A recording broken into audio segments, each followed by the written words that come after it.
Здраво, ова е 333-тото издание на Видеологија со Златко Ѓелевски, дигитален краток осврт за актуелни филмски остварувања, односно спонтана критичка анализа која е збир на први впечатоци илустрирани со подвижни слики.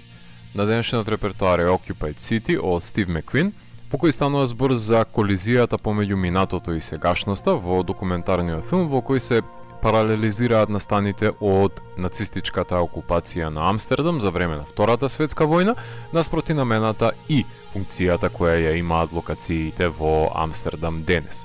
Стив Маквин има направено неколку решителни одлуки кои го имаат зацементирано неговиот филм за добро или за лошо.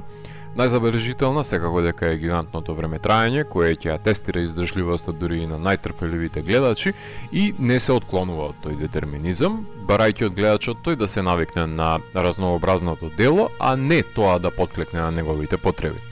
Филмот е условно кажано адаптација на книгата на сопругата на Маквин, сценаристката Бианка Стиктер,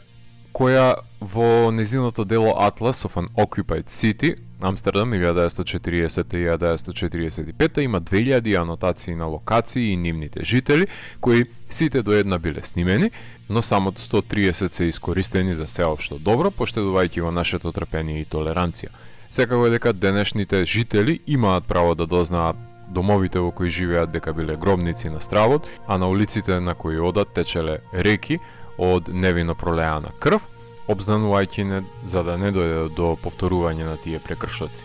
Ниту еден кадар од филмот не е овоплотен, односно не потекнува од некаква архива од минатото на Амстердам, што го прави антиархивски документарен филм, уште едно свесно пресекување на Маквин, кој секако дека можел да употреби изобилие на материјал презервирано од холанѓаните, или пак да седне експерти пред камера или преживеани и до немајка да говорат за нивните трауми, но Маквин ги избегнува овие постулати затоа што има сосема поразлични спознајни цели, а со ресоздавањето на тој нов дострел му е потребна имагинацијата на гледачот да биде негов соработник. Францускиот режисер Клод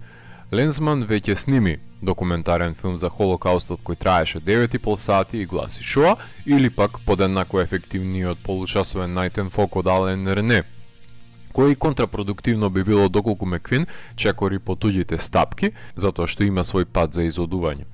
Грозотијата на тоа што се слуша визави убавината на тоа што се гледа, во таа дихотомија лежи спрегата на овој антипод, каде се кријат духовите на минатото, кои ако дозволите да бидете заведени од едно или од друго сетило, последователно ќе се отвори портал низ кој ќе може да се протнат во денешницата. Мелани Хајмс, со нејзиниот милозвучен и медитативен глас е избрана да биде нараторката во делото, кој станува монотон со неговото непречено извивање до недоглед, кој некого ќе го хипнотизира, а друг ќе го заспие, трет ќе го иритира умртвениот безамплитуден говор, четврт ќе го земе мобилниот телефон во рака и ќе го игнорира погледнатото, дразнејќи се исклучиво со слушнатото, останувајќи посиромашен од амалгамот со визуализацијата на прошетката низ Амстердам. Меѓутоа, главната улога во филмот ја има и самиот град Амстердам, кој е прикажан во секое руво и од секој може нагол, и без да бидеме свесни за тоа, исцртана ни е мапата на човечките судбини на почивалиштето на еден дамнешен Амстердам, врз кое се извива неговото ново лице со малку ботокс, ама некои брчки не може да се затегнат затоа што се лузни, кои колку и да сака модерниот амстердамец да се дистанцира од нив, градот ги памти, без разлика што одекнува зборот демолирани, кога ќе биде кажан од страна на Хајмс. Уште една темпорална двојба представува паралелизирањето на ковид пандемијата од денешницата и Холокаустот од минатото, и преку протестите против нив се посредува за поривите на луѓето денес и луѓето тогаш. Полициски час има и во Втората светска војна под закана на нацизмот и полициски час има под закана од вирусот корона. Училиштата во кои учат децата на Маквин порано биле затвори. Денешните продавници за облека биле некогашни локации за почеток на окупацијата, а прикажани се и плоштади каде имало јавни линчувања, подруми и подкровја каде се криеле евреи, ама барем Red Light District од секогаш бил бордел и сигурен сум дека поклонетата тоалетна хартија за време на пандемијата некому му обезбедила значителен попуст на услугите. Не дека нема Маквин засадено и комични секвенци во целиот тој мрак, односно може да ја слушнете Golden Years од Дейвид Бови како ечи додека се вакцинираат пензионери. Композиторот на Aftersun, виолончелистот Оливер Коутс, ја работи музиката во делото, која ја има намената кога ќе се стави точка на нарацијата и пред да започне новиот ред, да му допушти на гледачот мала одишка, проследена со инструменталниот плач низ времето, за да може да земе сила гледачот за следните посети на некое заборавено ќоше на Амстердам, кое крие грозоти од минатото. Холандскиот директор на фотографија Ленер Хилеге ги режира кадрите од денешницата на Амстердам, доловувајќи го во широк план течението на луѓето низ неговите вени. За пофало е како успеале сите минувачи насреде снимањата да ја занемарат и заобиколат камерата, односно да го сузбијат природниот нагон за гледање во неа, што кога се младите во прашање не е никаков проблем, затоа што и без тоа се загледани во екраните на мобилните телефони, но единствената која го крши четвртиот зид е малото украинско девојче, кое сака да ја посочи на неговата мајка дека чичкото снима. Така што Меквин и Хилеге со еден толку наивен и незабележлив кадар кажуваат многу повеќе од тоа што може со нарацијата да биде доловено, давајќи потребната доза на актуализација. Монтажер на делото Александер Нистен, кој со задоволство би го обвинил за излишното 4,5 часовно време траење на творбата, кога може да се отстрани една третина од локациите и се уште да се долови духот на градот во минатото, но Меквин тврдоглаво си стои на гледиштето дека еден филм ќе трае толку колку што треба да трае, неретко правејќи аналогијата дека ако на филмот му одговараат чевли број 45, не може да биде обуен во 42, колков и да е нивниот калап. Тоа што снимиле стотици часа на материјал, опфаќајќи секоја од адресите во книгата која ја адаптира во документарен филм, ќе биде потполно негледливо дело, кое само неговата суета можеби ќе го погледне само во киносала,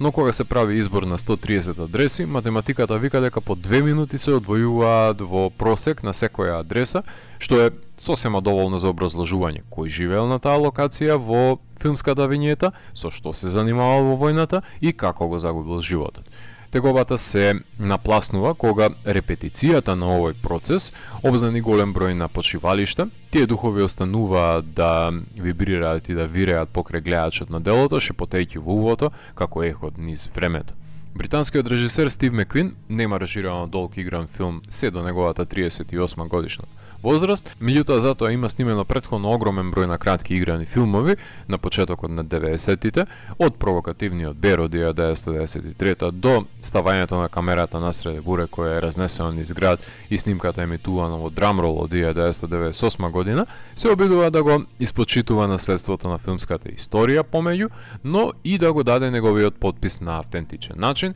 пооткако ќе сними 14 кратки филмови, го режира неговиот прв долг Хангар од 2008 година, во кој Майкл Фасбендер глуми ирски републиканец кој ја предводи побуната во затворот во Северна Ирска, кој беше награден со Европски Оскар, Бафта и на фестивалите во Торонто, во Кан, Венеција, на Талин Black Nights. Од 2011 година го режира Шейм, во кој Фасбендер е зависник од секс, чиј живот се комплицира кога ќе дојде неговата сестра кај него на неограничен престој, одличен филм кој беше награден на Венецискиот филмски фестивал. 3 Оскари освои со 12 Years a Slave од 2013 година за слободниот афроамериканец од Њујорк кој е продаден и купен на американскиот југ, кој покрај Оскарите освои се што можеше да се освои на манифестациите од Златни глобуси, Critics' Choice, Independent Spirit, Бафта и што ти уште не.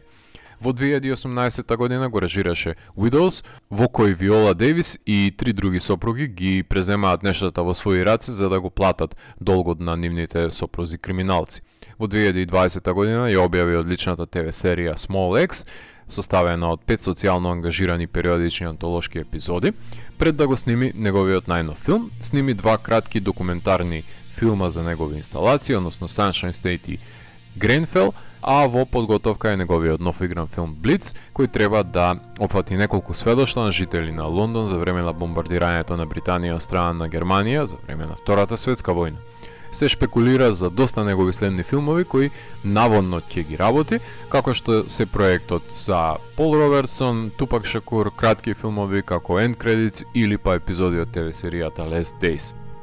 Меквиновиот израз е препознатлив по неговите социјално ангажирани творби, во кои неретко прави едно навраќање назад во времето да ги долови човечките неправди, за да можеме да научиме нешто од овесправените маргинализирани ликови, кои барале да го подигнат својот глас, за да може да се изборат за праведноста и тероризирањето преживеано во минатото, кое секогаш е во контекст на денешницата, затоа што во прашање се злодела кои не смееме по никоја цена да допуштиме да добијат своја реприза во една или друга обланда. Филмот имаше својата премиера на Канскиот филмски фестивал, а потоа беше прикажан и на останатите престижни фестивали, како што се Телјера, Нью Йорк, BFI, Чикаго, EFI, Солон, како и на интернационалниот фестивал на документарен филм во Амстердам на домашен терен. На неколку од проекциите преполовено е време траењето со пауза после 2 часа, но не може овој калибар на филм да се очекува да биде награден на фестивалите, затоа што Меквин прави паралели, но не поентира на грандиозен начин, туку меандрира од една адреса на друга, на трета, на четврта, на петта и така натаму до неповрат, неколку пати повторувајќи одредена наративна нота, која колку и да е шокантна на прво слушање, после 4 сати на репетитивна изведба ја губи силината.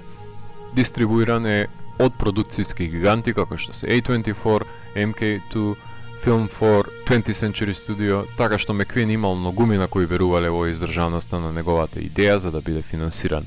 Документарен филм кој влече паралели помеѓу вербализираното грозоморно минато и слободоумната денешница, кои се составен дел од идентитетот на еден град. Минатото ќе се заборави, а сегашноста ќе се оддалечи од него, ама непорекливо е дека изгубените животи ќе одекнуваат низ простор и време, дури и во иднина. Прашањето е колку Амстердам се присетува на своето минато или го погребува во заборав додека повторно не исплива на површина во нов облик. Ако морам да го евалуирам, тогаш Occupied City од мене има 4 од 5. Доколку ви се допадна 333-тото издание на дигиталната архива Видеологија, лајкувајте го видеото, споделете го и следете го каналот. Посењете и поснатите рецензии на виртуелната полица. И благодарам за вниманието. Поздрав!